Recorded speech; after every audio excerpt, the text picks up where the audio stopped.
मीटिंगें चलती रहती है, लेकिन अभी तक समाधान रास्ता निकल कर पास अलॉटी है, वे आगे नहीं आ रहे ना। तो आगे कोई डर रहे हैं क्या? मीटिंग की, लेकिन उसमें भी डिसमिस कर दिया। वो डीसी कहने लगा, बोला ये तो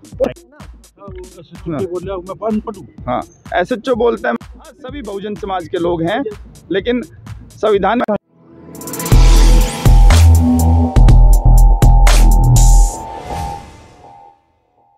नमस्कार, मैं विजय कुमार, आपका हमारे चैनल पर स्वागत है। मैं हूँ पश्चिम दिल्ली के नजफगढ़ गांव के अंदर, और यहाँ पे बाबा साहब डॉक्टर भीमराव अंबेडकर के जो सिपाही है और 74 में जो सरकार ने ज़मीन दी थी, उसके मालिकाना हक को लेकर लड़ाई जारी है।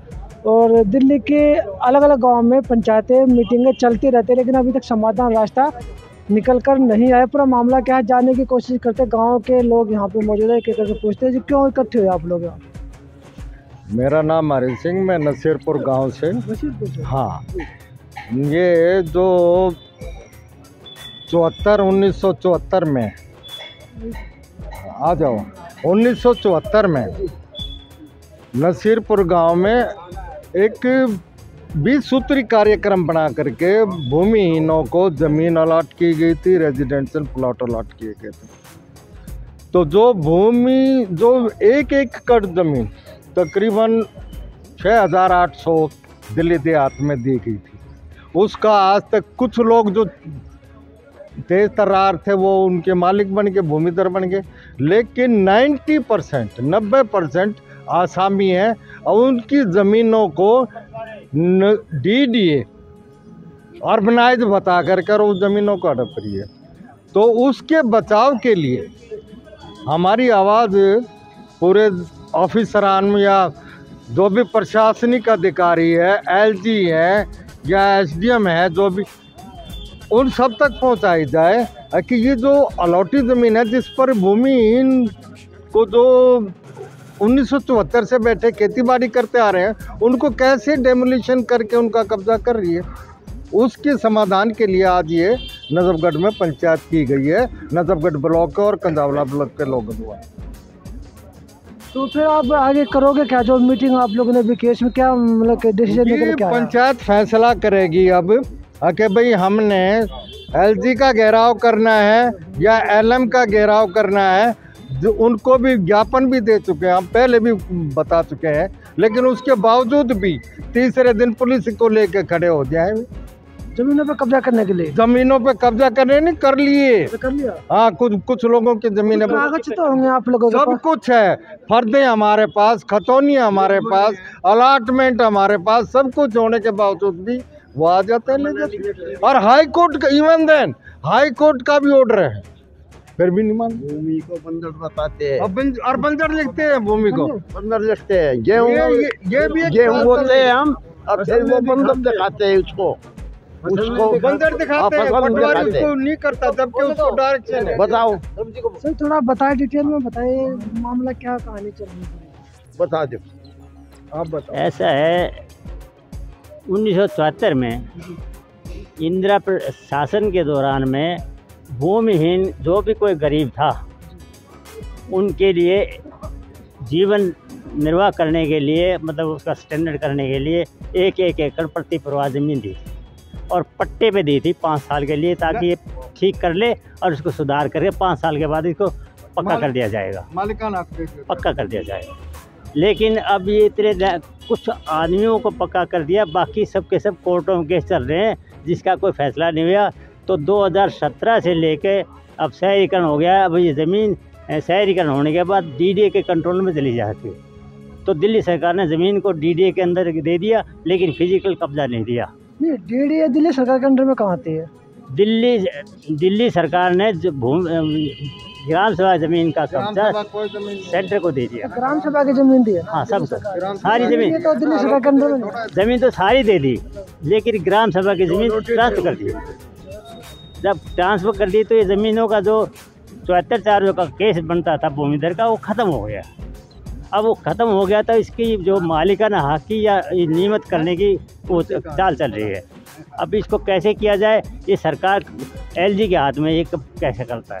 नहीं, आपके हाथ में लेटर भी है काफ़ी, जो आप दिखा भी रहे थे मीटिंग में, मैं देख रहा था। वो ऐसा है कि हम सेंटर को एलजी को लेटर लिखे तो सेंट्रल गवर्नमेंट ने जो इन्फॉर्मेशन मांगी ये दे नहीं रहे हैं। जब नहीं दे रहे तो फैसला कौन करेगा? अब यही नहीं पता कितने केसेस है, कितनी ज़मीन है। वो तो गांव वालों से पूछ सकते हैं ना, जिनको ज़मीन है बटे कागज सबके पास है, वो भी तो दे सकते हैं ना अपने रिकॉर्ड। अगर दिल्ली सरकार नहीं दे रही तो वो आगे नहीं आ रहे थे।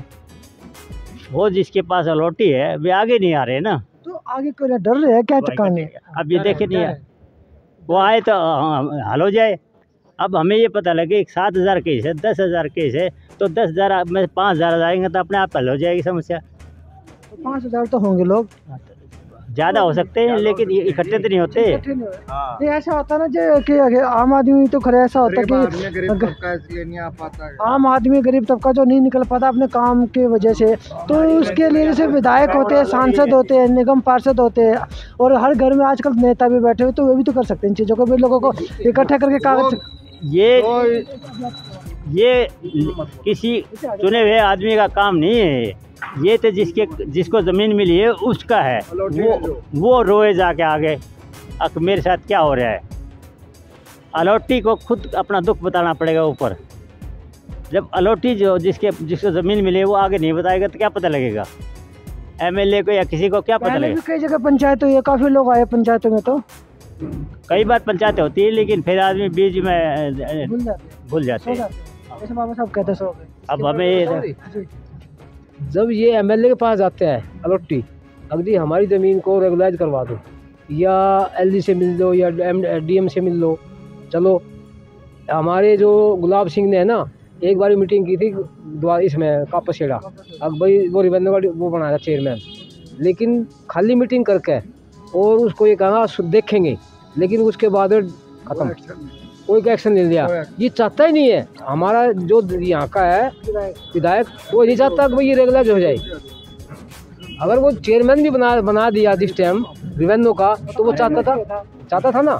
एक बार मीटिंग की, लेकिन उसमें भी डिसमिस कर दिया। वो डीसी कहने लगा, बोला ये तो पॉलिटिक्स मामला है, ये तो पॉलिसी मामला है। अरे पॉलिसी को दोबारा पॉलिसी बनाई जाएगी क्या? इसमें पॉलिसी तो ऑलरेडी बनी हुई है, दोबारा क्या कौन बनाएगा पॉलिसी, बताओ।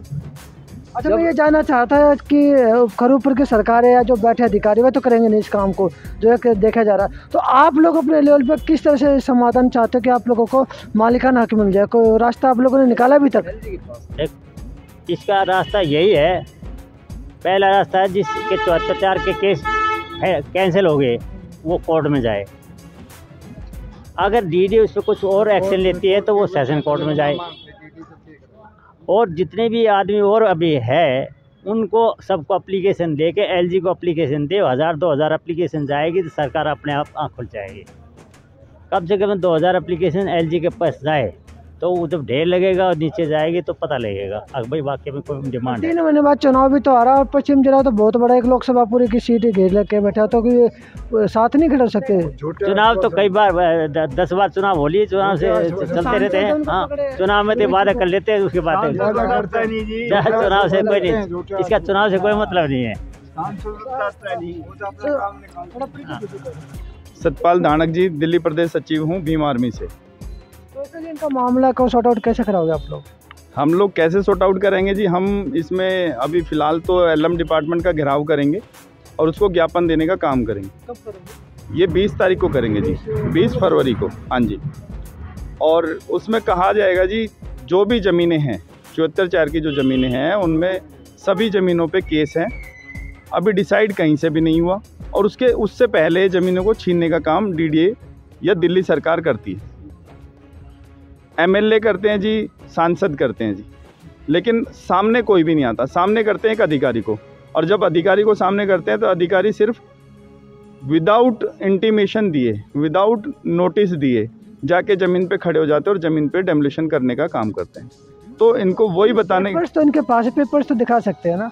हमें कोई भी पेपर नहीं दिखाया जाता। अगर किसी भी जिसके ज़मीन का घेराव करो उनके पास भी तो पेपर्स है। किसको दिखाएंगे, किसको दिखाएंगे? कोई देखने के लिए तो बैठा हो। हमारे पास ऐसे ऐसे ऑर्डर हैं जिसमें दिल्ली पुलिस बाउंड है, जिसमें डीएम बाउंड है, जिसमें एसडीएम बाउंड है, लेकिन सुनेगा कौन? उस जनता की आवाज़ नहीं सुनी जाती जिसको हजारों सालों से गुलामी पे रखा गया है। लेकिन आज वो जनता, 70 साल से तो गुलामी नहीं है, संविधान है। कौन कह रहा है? संविधान के बारे में जानते कितने लोग हैं? संविधान कितना इम्प्लीमेंट हो रखा है? जो अधिकारी बैठे हैं वो ही नहीं लागू करते। अगर लागू ही होता, जिस कानून के तहत ये ज़मीन मिली थी उसी कानून में प्रावधान है कि वो मालिक बनते। तहसीलदार काम नहीं कर रहा, पटवारी काम नहीं कर रहा, एसडीएम काम नहीं कर रहा, डीएम काम नहीं कर रहा, एफसी काम नहीं कर रहा, तो काम कौन करेगा? संवैधानिक सीट पे बैठ गए और छाती पीट के कहते हो कि ये तो ज़मीन, ये तो हम करेंगे ही नहीं काम को। न्यायपालिका सबसे ऊपर बैठी है ना। हाँ, एसएचओ बोलता है मैं अनपढ़ हूँ। एक संवैधानिक सीट पे थाने का एसएचओ बोलता है, सागरपुर थाने का एसएचओ बोलता है। विनय कुमार था और ये 2021 में थे। वो हाई कोर्ट का ऑर्डर है और वो पढ़ने से मना करता है कि मैं तो नहीं पढ़ूंगा। ग्राउंड पे आके कोई नहीं पढ़ता। कौन पढ़ेगा? कौन मानेगा कानून को? कानून को मनवाने का काम फिर जनता खुद कर रही है। आज भीम आर्मी क्यों बीच में आ रखी है? भीम आर्मी इसलिए बीच में आ रखी है कि भीम आर्मी लोगों की आवाज़ बनती है। एडवोकेट चंद्रशेखर आज़ाद जी आज हर पीड़ित परिवार का, हर पीड़ित बहन का आवाज़ बन के पूरे भारत में खड़ा है। तो चंद्रशेखर जी कब तक, कितने समय के अंदर, 1 साल में, 2 साल में, 5 में, कितने समय के अंदर अंदर इनको अधिकार दिला सकते हैं? अधिकार तो जी हम लोग 1 दिन में ले सकते हैं। और अधिकार तो हमें जब 74 में ज़मीन मिली थी तो 83 में तो हम इस ज़मीन के मालिक बन चुके थे। आज तो हमें 50 साल हो गए। जब अधिकारियों ने काम ठीक से नहीं किया, इसी की वजह से हम इतने सारे लोग पीड़ित हैं।